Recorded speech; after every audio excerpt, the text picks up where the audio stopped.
Fala, galera, treino completo de pernas, então a gente não tem foco em nada. Por isso é muito importante o posicionamento do aluno aqui. Aqui é um leg press 45, só que aí, ó, vamos ver então por que é 45. Priscila, faz aí 2 repetições. Olha que interessante, o quadril dela, agora parou, Priscila. A coxa, a perna e o pé formam um ângulo de 90 graus. Assim como o glúteo aqui também está formando 90 graus. Então eu tenho um posicionamento de 45 graus, formando os ângulos de 90 que são perfeitos. Empurrou, Priscila? Então foi, voltou, chegou a 90, quebrou paralelo um pouquinho, beleza. Trava de novo lá, Priscila. Agora desencoste só um pouquinho. Se o banco estivesse aqui, vamos lá, Priscila, na mesma posição. O que aconteceu? Ela já parte com um quadril tão flexionado que quando eu chego a 90 graus aqui e aqui quebrou muito mais de 90, então automaticamente o posterior e o glúteo dela vão ser mais ativados do que o próprio quadríceps. Então não é a posição inicial para quem quer ter um treino completo de quadríceps. Quando eu for fazer o nosso próximo vídeo, falando de ênfase em posteriores, aí sim vamos fazer dessa forma. Então, Priscila, trava lá de novo, desencostou, voltou à posição inicial, pé no meio do aparelho, e aí então a dica é: desceu, formou 90, formou 90, formou 90. 12 repetições. Então temos aqui então a nossa tripla extensão, quadril, joelho e tornozelo, porque o final, ó, é quase uma leve flexão plantar. Pega um pouquinho de panturrilha. A extensão do joelho aqui também é levemente feita pelo posterior de coxa, mas o quadríceps é dominante. E o glúteo aqui não tem ativação nesta angulação. Só se ela trouxesse de fato o joelho mais próximo do ombro dela. Mais. Aí eu tenho ativação do glúteo, que não é nosso foco de agora. Beleza, galera? Vamos para o próximo exercício? Vamos lá, pessoal. Então fizemos o leg press. E por que o leg press primeiro? Já que é um treino completo de quadríceps, o leg press é legal porque eu consigo movimentar grandes cargas com segurança. Tem trava de segurança, a lombar está apoiada, então não tem nenhum risco de movimento errado, de se machucar. E é um baita exercício, com muita carga, com muito aquecimento, com muita mobilidade, porque ele já tem movimentos amplos nas articulações. E aí então eu preparo todo o organismo agora para a Priscila já vir para um agachamento livre, ou no Smith, que é a barra guiada. Vamos lá, Priscila. Então, com o peso que ela coloca lá inicialmente, vamos realizar aqui agora, né, 10, 12 repetições. Eu gosto de falar sempre de 8 a 12. O que significa isso? Vai lá, Priscila, vai fazendo o movimento. Quero 8 repetições. Porque tem que chegar a 8, mas não pode passar de 12. Então, se eu não chegar a 8 repetições, tem peso demais. Se passar de 12, está leve demais. Então, 8 está valendo, 9 está valendo, 10 está valendo e 11 está valendo. Então, qual seria a melhor, né, margem de repetições? 9, 10 e 11. Eu não faço mais do que 11 e não faço menos do que 8. E aí, a Priscila vai trabalhar tradicionalmente, lembrando da nossa contração do glúteo, né, já que é um treino completo. E aí, guardou, descansa. Pode progredir a carga aqui, aumentando a carga ou não. Aí é uma escolha de cada um de vocês. Mas é um bom segundo exercício para um treino completo de pernas. O agachamento tem uma particularidade. Ele trabalha bastante os vastos, mas ele não trabalha o reto femoral. E o quadríceps é vasto lateral, vasto intermédio e vasto medial.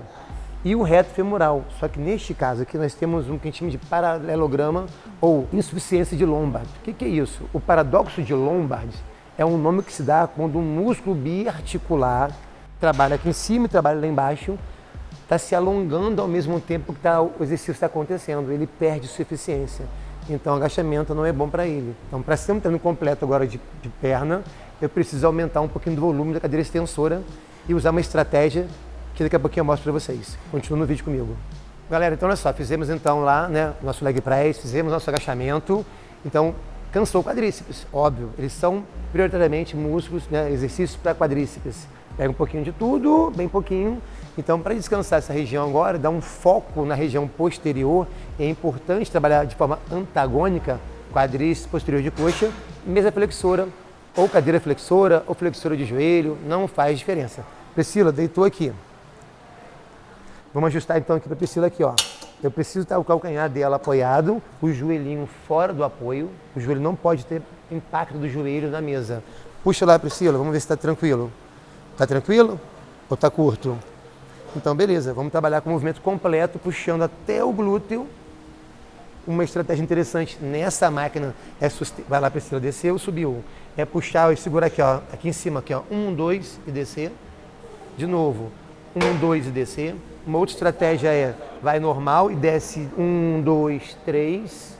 Então tem várias estratégias, vocês vão ver vários vídeos aqui. Então não percam de botar o sininho lá e ficar sempre acompanhando o nosso canal. Outra coisa importante é, galera, não bota a mão na lombar dela não bota a mão no bumbum dela não precisa aprender o movimento. Se isso aqui está acontecendo de forma leve, isso é natural. O que não pode acontecer é isso aqui subir demais, ó, subir demais. Aí tem peso demais. Mas um leve movimento de anteroversão pélvica, isso é saudável, ok? Parou, Priscila. E por que é saudável? Porque o posterior de coxa está inserido na tíbia e na fíbula. Mas a sua origem é no meio do bumbum, aqui, ó, na tuberosidade esquiática, nessa região mais ou menos aqui. Então, quando o músculo puxa a perna para cima, puxa a Priscila para cima, aqui que é a ancoragem do músculo, o que ele faz? O quadril sobe um pouquinho para ajudar a tracionar a perna. É um movimento anatômico fisiológico. Não bloqueiem isso, ok? Fica a dica do mestre. Pessoal, então na sequência, então agora vamos fazer o quê?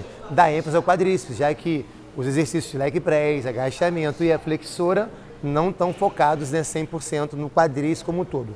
A cadeira extensora, ela é muito versátil porque ela não só trabalha os vastos, mas trabalha bastante o reto femoral. Uma coisa importante também é isso aqui, ó. Eu posso botar um pouquinho, ó, o apoio, Priscila, para trás, ó. Alongar um pouquinho o quadril dela, porque eu vou aumentar o alongamento da porção proximal desse reto femoral. Então, ó, faz o movimento, Priscila. Ela vai sentir que aqui, ó, tá mais travado do que o normal. Por quê? Eu alonguei, botei para trás a cadeira. Vamos fazer um bisete agora, matador, que é a cadeira extensora, só que ela trabalha os vastos junto com o reto femoral. Vamos realizar aqui 8 a 12 repetições, como sempre, pensando em 9, 10 ou 11, essa faixa de trabalho. E ela foi lá, vamos lá, Priscila, chegou em 9 repetições, começou a tremer, ajudei mais uma, parou ali em 10, 11 repetições. Ok, flexão nórdica reversa. Vamos ver esse exercício. Então, galera, olha só, extensora com bisete de flexão nórdica reversa. 2 detalhes importantes aqui.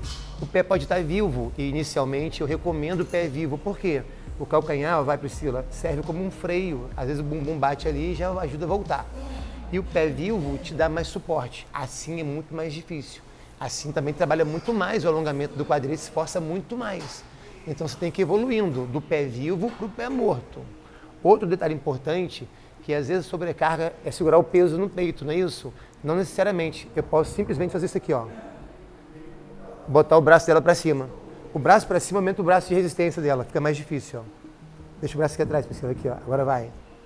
Desce e volta. Olha como é que ela já regalou os olhos, ó. Ó. É mais difícil do que com a mãozinha aqui. Bota a mãozinha aqui de novo. Faz agora. É mais fácil.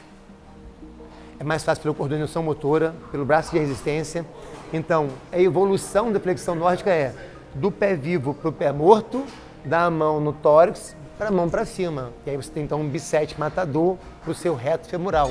Então, galera, encerrando nosso treino completo de perna, pensando no foco de perna mesmo, posterior e quadríceps, vamos encerrar com um bisete muito legal, já que faltou panturrilha. E como a panturrilha trabalha, né, não só no movimento de flexão plantar, mas também auxilia o movimento de flexão do joelho, olha que legal. Se você tem, de repente, lá na sua academia, aquela mesa flexora que a gente já fez, e tem também uma cadeira flexora, eu vou para a cadeira flexora para mudar o padrão do movimento. Se tem essa de joelho, eu venho para essa. Se tem aquela em pé, eu vou para aquela. Se não tem, eu repito para a flexora deitado, não tem problema. Eu preciso aumentar o volume de flexores, já que o quadríceps tem muito exercício e os flexores têm pouco exercício. E neste treino de hoje, a gente não colocou um stiff, pensando num treino completo, mas não para avançados, e sim para intermediários e iniciantes. Mas o stiff poderia entrar nesse treino. Então a Priscila puxou lá, ó. Ela puxou, fez lá as suas 10, 12 repetições de flexão do joelho, unilateral, ou se for simultâneo na sua máquina. E aí depois de algumas repetições, ela desceu. Se for nessa máquina, pode descer. Desceu, vem para cá agora. Ela bota a mesma perna que ela fez a flexão aqui em cima. E de forma unilateral, ela vai fazer a panturrilha. Então, ó, eu seguro aqui, ou segura na própria máquina, tá sozinha, segura na máquina. Como ela fez unilateral, Priscila, só uma perna. A perna que você usou lá. Isso. Se você fez a mesa flexora, faz com as duas. Não tem problema. Então, se é uni, é com uni. Se é bi, é com bi. Então, é um trabalho completo de posterior com panturrilha. Pode parar, Priscila. Bom, espero que vocês tenham gostado do treino. Esse é só uma pequena amostra. Tem muito mais para vir por aí. Então, se gostou, deixa o like, segue o canal e acompanha a gente.